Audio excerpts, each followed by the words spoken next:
Morning. आज जो है हम लोग केमिस्ट्री का कक्षा 12वीं का एक टॉपिक है ना, विद्युत रसायन। इस चैप्टर का नाम है। ये जो चैप्टर है ये दूसरे नंबर का थर्ड चैप्टर है केमिस्ट्री में, और इसका नाम विद्युत रसायन है। कक्षा 12वीं में आज हम उससे रिलेटेड वीडियो बना रहे हैं, तो आज का हमारा पहला वीडियो है। उसके बाद आप निरंतर एक के बाद एक हम वीडियो बनाते रहेंगे। इसमें एक टॉपिक आता है ऑक्सीकरण संख्या या ऑक्सीकरण अवस्था। ये नाम आपको कई बार सुनने को मिलेगा कि ऑक्सीकरण अवस्था होता क्या है या ऑक्सीकरण संख्या क्या होता है। ठीक है, तो देखिए इसकी सामान्य में बात बता देता हूं कि कोई परमाणु कोई भी तत्व मान लो, जैसे उदाहरण के लिए आप मान लो H2S। ठीक है, ये कैसे बना? तो इसमें क्या होता है कि सल्फर जो होता है उसके पास बाहरी कक्षा में 6 इलेक्ट्रॉन होते हैं, ये 2, 2, 4, 5 और 1 6। हाइड्रोजन जो होता है उसके पास 1 इलेक्ट्रॉन होता है ऐसे। तो यहां देखो, यहां पर और यहां पर सल्फर के कितने इलेक्ट्रॉनों ने बंध निर्माण में भाग लिया? 1 और 1 2। ठीक है, ये और ये। तो यहां सल्फर की ऑक्सीकरण अवस्था हो जाएगी 2। हाइड्रोजन के कितने इलेक्ट्रॉनों ने बंध निर्माण में भाग लिया? 1 1। तो हाइड्रोजन की ऑक्सीकरण अवस्था हो जाएगी 1, है ना। लेकिन यहां पर सल्फर की विद्युत ऋणता का मान अधिक है, अतः इसकी ऑक्सीकरण अवस्था माइनस की आएगी और हाइड्रोजन की प्लस। ठीक है, तो इस अणु का निर्माण करने के लिए सल्फर ने कितने इलेक्ट्रॉनों के साथ साझेदारी की? 2 इलेक्ट्रॉनों के साथ।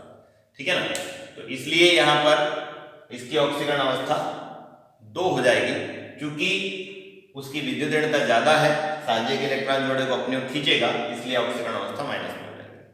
तो पहली बात तो ये ध्यान रखें कि ऑक्सीकरण संख्या को या तो धन में लिखा जाता है या ऋण में लिखा जाता है, लेकिन ये भी ध्यान रखें कि ये पूर्ण आवेश नहीं है। ऑक्सीकरण अवस्था किसी भी तत्व में जब हम ज्ञात करते हैं तो उसका एक फॉर्मूला है, वो मैं आप लोगों को बता दूंगा। ऑक्सीकरण अवस्था जो है वो किसी आयनिक यौगिक या किसी सहसंयोजी यौगिक में स्थानांतरित इलेक्ट्रॉनों की संख्या होती है। ये वास्तविकता में रियल आवेश नहीं है, ये एक प्रकार का आभासी आवेश होता है। इसकी परिभाषा देख लीजिए। किसी यौगिक के अणु अथवा आयन में एक परमाणु पर दिष्ट धन या ऋणावेश की संख्या को उसकी ऑक्सीकरण संख्या कहते हैं या कहलाती है, जबकि यह आवेश वास्तविक या काल्पनिक हो सकते हैं। ठीक है, तो मैं आपको ऑक्सीकरण अंक निकालना बताता हूं, कैसे हम किसी का ऑक्सीकरण अंक निकालते हैं। तो इसमें 2 तरह के तत्व होते हैं, एक वो जो एक निश्चित ऑक्सीकरण अवस्था रखते हैं और एक वो जो एक से अधिक प्रकार की ऑक्सीकरण अवस्था रखते हैं।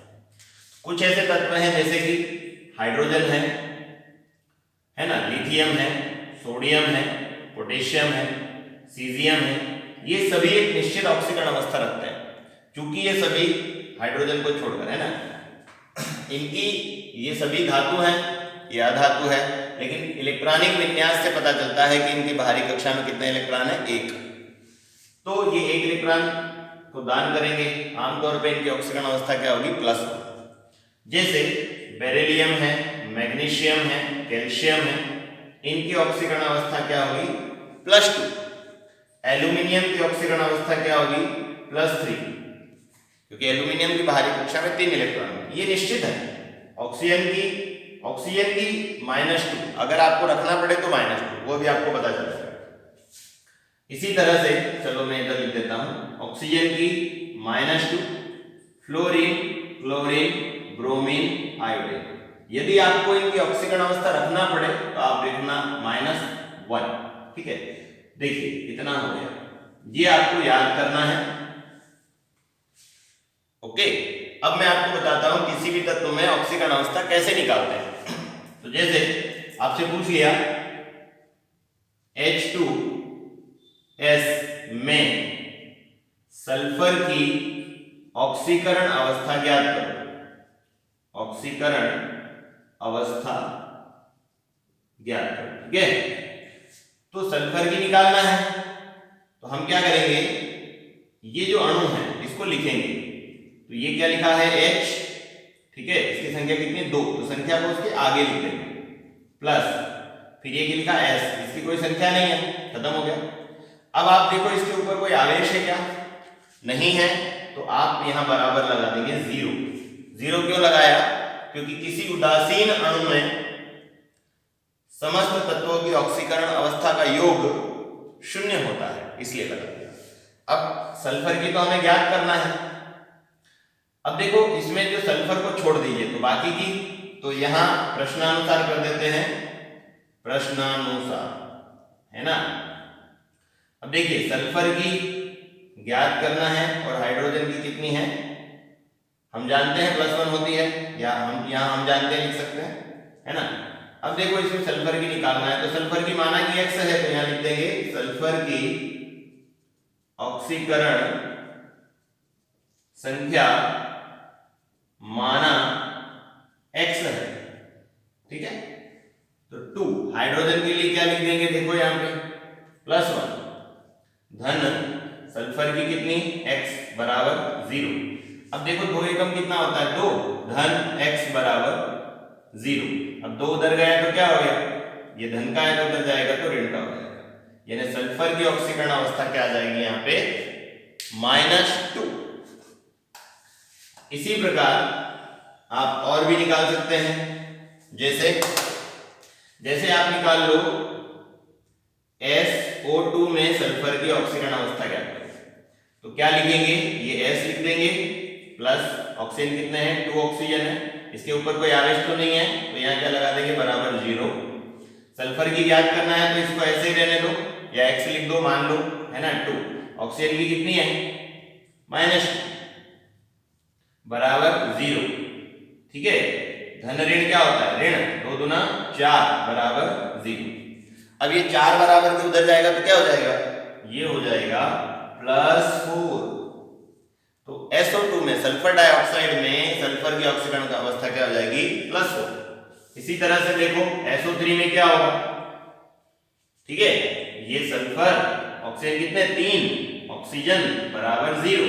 0 क्यों लगाया, उदासीन अणु में सभी तत्वों की ऑक्सीकरण अवस्था का योग 0 होता है, इसलिए लगाया। अब ये सल्फर +3 ऑक्सीजन की कितनी हो जाएगी -2 बराबर क्या हो जाएगा 0। सल्फर धन ऋण ऋण 6 बराबर 0, ठीक है, उधर गया तो क्या हो गया +6। ये याद रखें कि ऑक्सीकरण अवस्था को या तो धन में लिखा जाता है या ऋण में लिखा जाता है।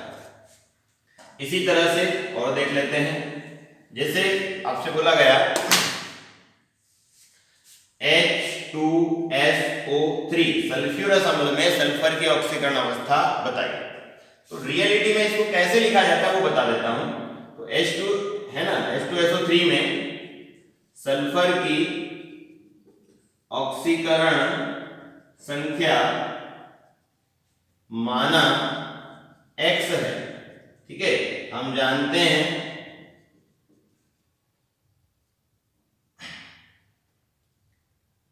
हाइड्रोजन की ऑक्सीकरण संख्या बराबर +1 तथा ऑक्सीजन की ऑक्सीकरण संख्या बराबर -2। अतः अब ये देखिए, तो 2 हाइड्रोजन है, 1 सल्फर है, 3 ऑक्सीजन है, क्योंकि आवेश कुछ नहीं है तो बराबर 0। 2 हाइड्रोजन के लिए क्या लिख देंगे +1, सल्फर के लिए X, ऑक्सीजन के लिए क्या जाएगा -2 बराबर 0। तो 2 एकम 2 धन X 3 दूना 6 बराबर 0, ठीक है। अब देखो 6 में से 2 गया तो कितना बचा 4 बचा माइनस का, और माइनस का 4 उधर गया तो क्या हो गया प्लस का। यानी यहाँ पर x बराबर क्या आया, +4 आया। तो H2SO3 सल्फ्यूरस अम्ल में सल्फर की ऑक्सीकरण अवस्था क्या होती है, 4 होती है। कभी आपको उत्तर लिखना पड़े तो ऐसे लिखना रहता है। इसके बाद और देख लेते हैं, जैसे मान लो आपसे बोल दिया Na2SO4 में सल्फर की ऑक्सीकरण संख्या ज्ञात करो। अब इसमें एक चीज ध्यान रखना, जो तत्व निश्चित ऑक्सीकरण अवस्था रखते हैं आमतौर पे उनकी नहीं पूछता है। जो तत्व एक से ज्यादा प्रकार की ऑक्सीकरण अवस्था रखते हैं अर्थात परिवर्ती ऑक्सीकरण अवस्था रखने वाले तत्व की पूछी जाती है। तो जैसे सल्फर की पूछी इसमें, तो इसमें क्या करेंगे, 2 sodium plus sulphur plus 4 oxygen बराबर क्या आ जाएगा, 0 आ जाएगा। 0 क्यों लिख रहा हूं मैं, क्योंकि इसके ऊपर कोई आवेश नहीं है। अब देखो सोडियम की कितनी होती है, धन 1, तो यहाँ +1 आ जाएगा। सल्फर की आप मान लो x मान लो, या सल्फर का सल्फर ही रहने दो। ऑक्सीजन की कितनी होती है, -2 होती है, बराबर 0।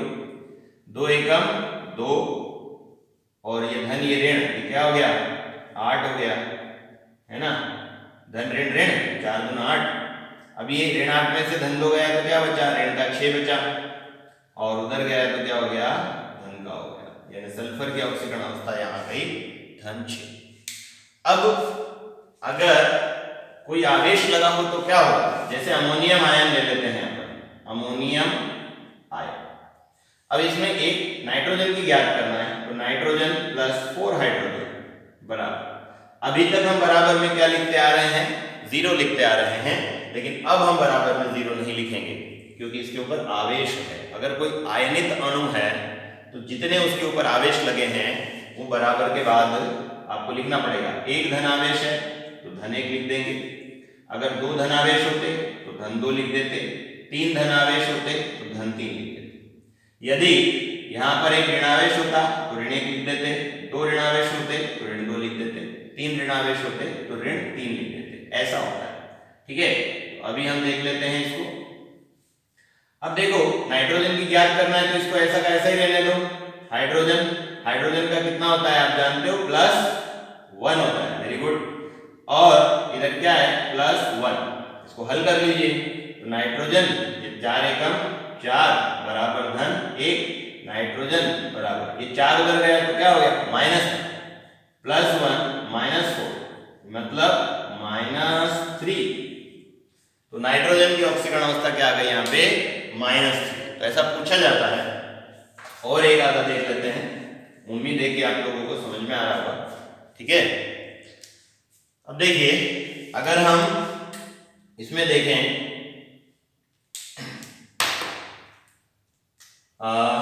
K2Cr2O7 है ना, इसमें क्रोमियम की निकालना है। क्या हो जाएगा, 2 potassium plus 2 chromium plus 7 oxygen बराबर क्या आएगा, 0, ठीक है। अब देखो पोटेशियम की कितनी होती है, यहां देख लो ये रहा, +1 होती है ना। ये याद करना है आपको। +2 क्रोमियम की क्या है पता करना है, +7 ऑक्सीजन की क्या है, -2 होती है, तो ये माइनस बराबर क्या हो जाएगा, 0 हो जाएगा। इसको हल कर लो, उत्तर आ जाएगा 2 एकम 2, 2 क्रोमियम धन ऋण ऋण 7 दूना 14 बराबर 0। तो ये हो गया, देखो 14 में से गए तो 12, तो 2 क्रोमियम -12, अब -12 उधर गया तो क्या हो गया, प्लस का हो गया, ठीक है। अब ये धन 12/2 मतलब कितना आएगा, ये कट गया तो 6, यानी यहां क्रोमियम की ऑक्सीकरण अवस्था आ रही है +6, ठीक है। और आगे देख लेते हैं, एक आधे माइनस के देख लेते हैं। उदाहरण के लिए कोई माइनस वाला ले लेते हैं, कार्बोनेट आयन ले लेते हैं। देखिए ये कार्बोनेट आयन ले लिया हमने। कार्बोनेट आयन में आपको कार्बन की ऑक्सीकरण अवस्था निकालना है, तो आप क्या करेंगे, तो कार्बन +3 ऑक्सीजन इक्वल टू -2 क्यों आया, समझ में आया, क्योंकि यहाँ पे देखो कितना आवेश है, -2 है, ठीक है। कार्बन की निकालना है तो या तो x मान लो या यही रहने दो। 3 ऑक्सीजन की कितनी होती है, -2 होती है, तो कार्बन पर धन ऋण ऋण 6 बराबर ऋण 2। अब कार्बन ये धन का ऋण का उधर गया तो क्या हो गया, धन का, कार्बन बराबर +4, यानी यहाँ पे कार्बन की ऑक्सीकरण अवस्था क्या आ रही है, +4 आ रही है। इसी तरह से अलग अलग अणुओं में अलग अलग ऑक्सीकरण अवस्था आएगी। जैसे ग्लूकोज में कार्बन की क्या आएगी, 0 आएगी, आप भले निकाल लेना।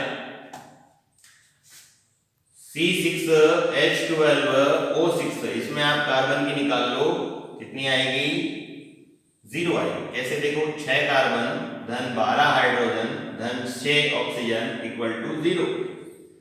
तो कार्बन की निकालना है ना, 6 कार्बन धन हाइड्रोजन की कितनी होती है, +1, ऑक्सीजन की कितनी होती है, -2 बराबर 0। 6 कार्बन, ये धन ऋण क्या हो गया, ऋण सॉरी धन धन धन 12 और ये धन ऋण ऋण 6 दूना 12, ठीक है, बराबर 0। तो ये से कट गया, तो 6 कार्बन बराबर 0, यानी C बराबर 0/6 यानी इक्वल टू 0। हम जानते हैं कि 0 में अगर किसी संख्या से भाग दिया जाए तो उत्तर 0 आता है, और अगर किसी संख्या में 0 से भाग दिया जाए तो उत्तर आता है अनंत। ओके, इस तरह से अलग अलग एक आधा, देखो जैसे H2O2 है ना, इसमें आपको ऑक्सीजन का पूछ लिया जाए। अब आप बोलोगे ऑक्सीजन की तो ऋण होती है, पूछे तो निकालना चाहिए। जैसे 2 hydrogen plus 2 oxygen equal to 0। 2 hydrogen का क्या होता है, +1 होता है, +2 ऑक्सीजन का क्या होता है, आपको पता करना है। मान लो x मान 0, तो ये क्या हो गया, 2 एकम 2 धन 2x बराबर 0। अब ये 2 उधर गया तो काय का हो गया, माइनस का, ठीक है, x बराबर -2/2, मतलब कितना बचा, x बराबर -1। तो ये अपवाद है, ये याद रखिए। एक और है OF2, आप इसमें निकाल लीजिएगा, ऑक्सीजन की आएगी, इसमें +2 आएगी, कितनी आएगी, +2 आएगी। तो इस तरह से हम ऑक्सीकरण संख्या निकाल सकते हैं। अब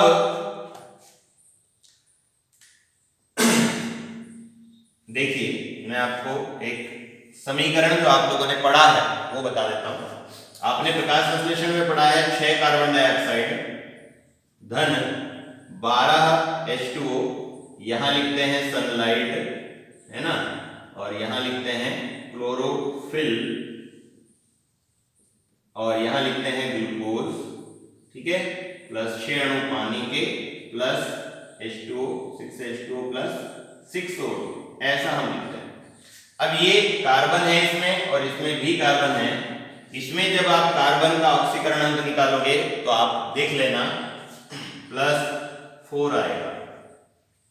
इसमें भी बता ही दिया मैंने, ग्लूकोज में कितना आएगा, 0 आएगा, ठीक है। आप देखो कार्बन में ऑक्सीकरण अंक में क्या हुआ, कमी हुई, किसी किसी में वृद्धि भी होती है, किसी में कमी भी होती है। जैसे एक आधा ऐसा, जैसे कॉपर के ऊपर प्लस लगा है, अब आपसे पूछे इसकी ऑक्सीकरण संख्या क्या है, देखो कॉपर लिख दो बराबर, अब इसके बाद क्या है, +2, मतलब इसकी ऑक्सीकरण संख्या +2 है। जैसे Fe है, इसके ऊपर +2 लिखा है, मतलब इसकी क्या है, Fe बराबर क्या है, +2 है। 3 लिखा है, मतलब क्या है, Fe बराबर +3, ये इनकी ऑक्सीकरण संख्या हो गई। तो यहां देखिए, जब अब हम पढ़ते हैं ऑक्सीकरण और अपचयन की परिभाषा, ठीक है, ज्यादा समय न लगे इसलिए मैंने पहले से लिखा हुआ है। तो सबसे पहले हम ऑक्सीकरण की परिभाषा देख लेते हैं। ऑक्सीकरण क्या होता है, ऑक्सीकरण में बेटा क्या होता है, इलेक्ट्रॉन डोनेट होते हैं, यानी कोई परमाणु या आयन जब इलेक्ट्रॉन दान करता है तब उस जो अभिक्रिया बनी, जो अभिक्रिया हुई, उसे हम नाम देते हैं ऑक्सीकरण। अब चूंकि वो इलेक्ट्रॉन दान देगा तो उसमें क्या होगा, उसमें वास्तविकता में ऑक्सीकरण अंक में वृद्धि हो जाएगी। देखो जैसे मान लो आयरन, इसके पास 2 इलेक्ट्रॉन दान दिए हुए हैं अभी इसमें, ठीक है, तो आयरन का परमाणु क्रमांक क्या होता है, 26 में से 2 दे चुका है, तो कितने बच गए, इलेक्ट्रॉन बचे 24। अब इसमें एक और दे दिया, तो मतलब 1 प्लस और लग गया ना, ठीक है। अब इसने एक और दे दिया, मतलब अब इसके पास कितने इलेक्ट्रॉन बचे, 23। तो यहां क्या हुआ, इलेक्ट्रॉन 24 से 23 हो गए, मतलब 1 इलेक्ट्रॉन उसने दान कर दिया। तो यदि आयरन, ये फेरस आयन है और ये फेरिक आयन है, तो यदि ये 2 इलेक्ट्रॉन दान करे हुए हैं और एक और दान कर देता है तो ऑक्सीकरण अंक में क्या हो गया, वृद्धि हो गई। पहले कितनी थी Fe इक्वल टू +2 और अब क्या हो गया Fe इक्वल टू +3 मतलब धन 3 ऑक्सीकरण। तो ऑक्सीकरण अंक में क्या हुआ वृद्धि हुई। तो इलेक्ट्रॉन जब डोनेट होते हैं तो ऑक्सीकरण अंक में वृद्धि होती है। इलेक्ट्रॉन जब दान किए जाते हैं तो ऑक्सीकरण अंक में वृद्धि होती है, ये आप याद रखें, है ना। पहले क्या होगा दान, फिर क्या होगा ग्रहण। तो ऑक्सीकरण वह क्रिया है जिसमें कोई परमाणु या आयन इलेक्ट्रॉन दान करता है। इस क्रिया में ऑक्सीकरण अंक में वृद्धि होती है। जैसे उदाहरण है सोडियम, है ना, इसके पास कितने इलेक्ट्रॉन है 11। अब इसने एक इलेक्ट्रॉन क्या करा दान कर दिया। अब आप सोच रहे हैं एक ही क्यों दान करा, तो इसका इलेक्ट्रॉनिक विन्यास क्या होता है 2 8 2 8 1, है ना, 2 8 1। मतलब इसकी बाहरी कक्षा में एक इलेक्ट्रॉन है तो ये एक दान करेगा ना। एक दान करने से क्या होगा इसका अष्टक पूर्ण हो जाएगा, ये एक इलेक्ट्रॉन दान कर देगा। इस तो यहां पर इसका ऑक्सीकरण अंक क्या है, यहां पर इसका ऑक्सीकरण अंक है देखो Na बराबर कुछ घात नहीं मतलब क्या 0, और यहां पे क्या है Na इसके ऊपर प्लस है तो बराबर क्या होगा प्लस। सिंगल परमाणु या आयन की निकालना है तो ऐसे निकालते हैं, और एक से अधिक परमाणु आपस में जुड़कर अणु बनाते हैं तो अभी जो मैंने बताया वैसे निकालते हैं। यहां इसके ऑक्सीकरण अंक 0 या +1, तो ऑक्सीकरण अंक में वृद्धि हुई कि नहीं हुई। इस क्रिया में ऑक्सीकरण अंक में वृद्धि हुई, ठीक है। अब देखो इसमें Zn, तो मैंने बोला ना Zn क्या है कुछ नहीं है घात मतलब क्या है 0। तो जिंक की ऑक्सीकरण अवस्था क्या है 0, और जिंक Zn आयन है ना क्या आएगा +2 मतलब यहां क्या होगा +2। Zn 2 इलेक्ट्रॉन दान करता है। क्यों 2 दान करता है, देखो इसका पहली कक्षा में 2, दूसरी में 8, तीसरी में 18 और चौथी में 2। आप बहु सिद्धांत से अगर हम इलेक्ट्रॉनिक विन्यास निकालेंगे तो हमें ये पता चल जाएगा। बाहरी कक्षा में 2 इलेक्ट्रॉन है, अपना अष्टक पूर्ण करने के लिए या बाहरी कक्षा को पूर्ण करने के लिए वो 2 इलेक्ट्रॉन डोनेट कर सकता है, 2 करेगा तो ये हो जाएगा। अब इसकी 0 से +2 हो गई, है ना, ऐसा, ठीक है। यहां तक आ गया समझ में। चलिए अब देखो इसका उल्टा है, कुछ भी नहीं करना। ऑक्सीकरण की जो डेफिनेशन है उसका अपोजिट है अपचयन। अपचयन वह क्रिया है जिसमें कोई परमाणु या आयन इलेक्ट्रॉन ग्रहण करता है। इस क्रिया में ऑक्सीकरण अंक में कमी होती है। तो क्लोरीन एक इलेक्ट्रॉन ग्रहण कर लेगा तो ये हो जाएगा। तो यहाँ पे इसका ऑक्सीकरण अंक क्या है 0 और यहाँ क्या है -1। देखो Cl इसके माथे पे क्या है -1 मतलब ये, ठीक है, और इधर Cl क्या है 0 मतलब ये बराबर, ठीक है। तो ऑक्सीकरण अंक में क्या हुई कमी हुई, -1 जो है 0 से छोटा होता है ना।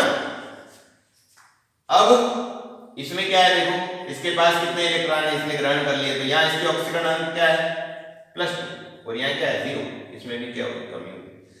तो अपचयन वह क्रिया है जिसमें इलेक्ट्रॉनों को ग्रहण किया जाता है, इसमें ऑक्सीकरण अंक में कमी होती है। अब रेडॉक्स अभिक्रिया किसे कहते हैं, वह अभिक्रिया जिसमें ऑक्सीकरण और अपचयन दोनों प्रकार की क्रियाएं हों, दोनों प्रकार की क्रियाएं एक साथ हों, अपन ऐसा लिख सकते हैं एक साथ हो। वह अभिक्रिया जिसमें ऑक्सीकरण और अपचयन दोनों प्रकार की क्रियाएं साथ साथ हों रेडॉक्स अभिक्रिया कहलाती है। इसे ऑक्सीकरण अपचयन अभिक्रिया भी कहते हैं। जैसे यहां देखिए आप जिंक और क्यूप्रिक आयन दोनों आपस में योग करते हैं तो जिंक आयन और कॉपर बनता है। इसका मतलब यहां पर ये जो जिंक है ये इसमें कन्वर्ट हो गया, जिंक ने इलेक्ट्रॉन दान किए तो कौन सी क्रिया हो गई ऑक्सीकरण। ऑक्सीकरण को क्या बोलते हैं ऑक्सीडेशन। और इसने इलेक्ट्रॉन ग्रहण किए तो यहां पे क्या बना कॉपर बना। ये कौन सी क्रिया है रिडक्शन। रिडक्शन मतलब क्या होता है अपचयन, अपचयन को रिडक्शन बोलते हैं। और इसको क्या बोलते हैं ऑक्सीडेशन कहते हैं, ठीक है। तो देखिए आप ये क्रिया क्या कहलाएगी रेडॉक्स अभिक्रिया कहलाएगी। तो कोई सी भी ऐसी अभिक्रिया आपको दे रखे और बोले कि क्या यह रेडॉक्स अभिक्रिया है तो आप ये करेंगे कि उसमें ये देख लो कि दोनों क्रियाएं हो रही है क्या, अगर हाँ तो रेडॉक्स अभिक्रिया है, अगर नहीं तो रेडॉक्स अभिक्रिया नहीं है। ठीक है, अब देखिए आपको मैं क्यों ऐसा कह रहा हूं, देखिए यहां आ जाइए, परिभाषा क्या है इसकी प्रकाश संश्लेषण की। पौधे जो हैं वो पृथ्वी से पानी और वायुमंडल से कार्बन डाइऑक्साइड ग्रहण करते हैं, पृथ्वी से पानी ग्रहण करते हैं, वायुमंडल से कार्बन डाइऑक्साइड ग्रहण करते हैं। सूर्य प्रकाश की उपस्थिति में क्लोरोफिल की मदद से अपने लिए भोज्य पदार्थ का निर्माण करते हैं, अर्थात ग्लूकोज का निर्माण करते हैं। इस क्रिया के दौरान ऑक्सीजन बनती है। ठीक है, अब यह क्रिया प्रकाश संश्लेषण की अभिक्रिया कहलाती है। इस क्रिया में कार्बन डाइऑक्साइड का ग्लूकोज में अपचयन होता है। तो यहां पे कार्बन डाइऑक्साइड का ग्लूकोज में अपचयन होता है, ये शब्द यूज करते हैं हम लोग, अपचयन होता है। क्यों बोला गया अपचयन होता है? क्योंकि अपचयन में हमने अभी आपको बताया इस क्रिया में ऑक्सीकरणांक में कमी होती है। यहां देखिए कार्बन डाइऑक्साइड में ऑक्सीकरणांक कितना था कार्बन का, +4। ग्लूकोज का कितना है, यहां पे ग्लूकोज में कार्बन का कितना है, 0। क्या हुआ, कमी हुई। कमी हुई मतलब अपचयन हुआ। तो कहीं भी ये शब्द आए अपचयन या ऑक्सीकरण तो हमें समझ में आना चाहिए कि क्या हो रहा है, अगर नहीं तो फिर दिक्कत है। आप इस चीज का विशेष ध्यान रखें कि हमें ये क्लियर होना चाहिए। अब एक चीज और बताता हूं, ठीक है।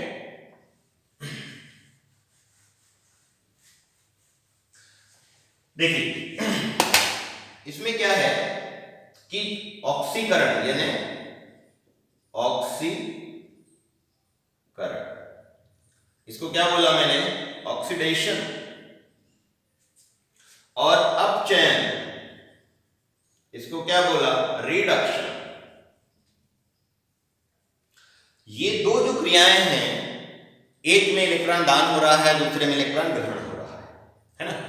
तो ऑक्सीकरण में क्या होता है, इलेक्ट्रॉन दान होता है, और अपचयन में क्या होता है, इलेक्ट्रॉन ग्रहण। आप एक काम करो, देखो एक बॉयज जो है, एक लड़का है ना, यहां पे खड़ा है, ठीक है, और एक लड़का यहां पे खड़ा है।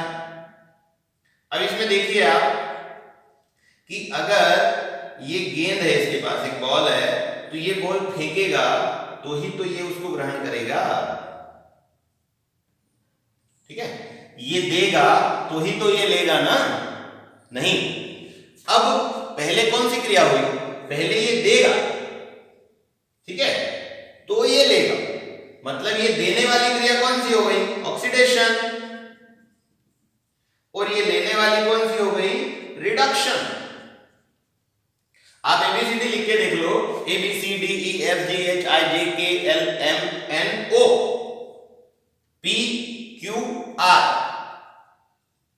ठीक है, पहले कौन आता है, O आता है, बाद में कौन आता है, R आता है। मतलब O क्या करेगा, देगा, R क्या करेगा, लेगा। यानी ऑक्सीकरण में क्या होगा, देना, और रिडक्शन में क्या होगा, लेना, ठीक है। ऑक्सीकरण में देना होता है इलेक्ट्रॉन को, रिडक्शन में लेना होता है। तो आप देखो ऑक्सीडेशन और रिडक्शन, ऑक्सीडेशन में O4 क्या है, यहां पे O4 ऑक्सीडेशन और R4 क्या है, रिडक्शन। ये इलेक्ट्रॉन को दे रहा है, ये इलेक्ट्रॉन को ले रहा है। अब जो बैटरी होती है हम लोगों की, जो घरों में हम यूज करते हैं, चाहे वो कोई सी भी बैटरी हो, जैसे आप ट्रैक्टर की बैटरी है, कार की बैटरी है, इन्वर्टर की बैटरी वगैरह XYZ, ठीक है, उन बैटरियों में दो इलेक्ट्रोड लगे होते हैं, दो खुंटियां बाहर निकली होती हैं, और उनमें हम वायर लगा के बल्ब वगैरह जो भी हमारा उपकरण है वो चलाते हैं। एक पे लिखा रहता है प्लस, एक पे लिखा रहता है माइनस। मतलब उन दो में से एक इलेक्ट्रोड पर ऑक्सीकरण की क्रिया हो रही है और एक इलेक्ट्रोड पर अपचयन की क्रिया हो रही है।